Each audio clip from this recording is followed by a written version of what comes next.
Bonjour, ici Guillemette pour Amaouré. Ici le conseil lecture du mois de mai. Alors, on est à 8 jours pile de début de ma formation sur l'équilibre corps-esprit en thérapie pour adultes et j'ai envie de vous parler des livres d'Irving Yalom. Irving Yalom, il est psychiatre, psychologue, psychothérapeute, il est surtout formateur en psychiatrie et il a écrit plusieurs livres inspirants pour affiner notre posture thérapeutique.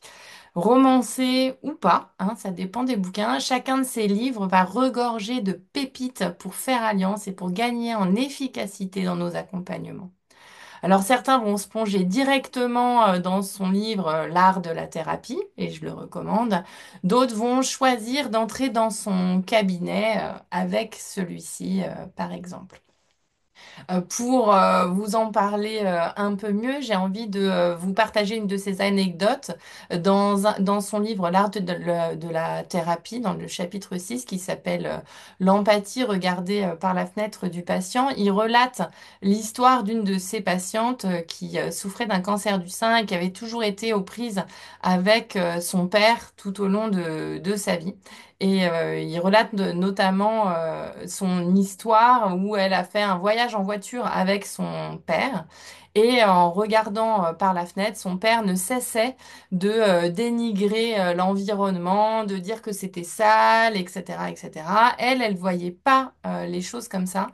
Et elle n'avait pas su tellement comment réagir et ils avaient fini par être dans le silence tous les deux et à ne pas communiquer.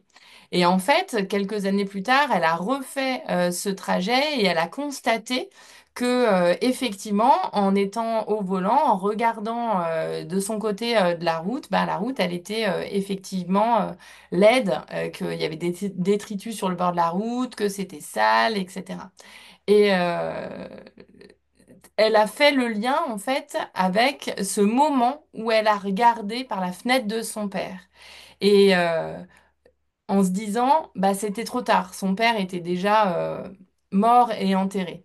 Et Irving Yalom, il écrit, cette histoire est restée gravée dans mon souvenir. J'en ai souvent fait part à mes étudiants. Regardez par la fenêtre des autres. Essayez de voir le monde comme votre patient le voit. La femme qui m'avait raconté cette histoire est morte d'un cancer du sein peu après, et j'ai regretté de ne pouvoir lui dire à quel point son récit m'avait été utile par la suite, ainsi qu'à mes étudiants et à de nombreux patients. L'empathie. Regarder par la fenêtre du patient. Donc ma recommandation pour le mois de mai, Irving Yalom. Bon week-end à tous.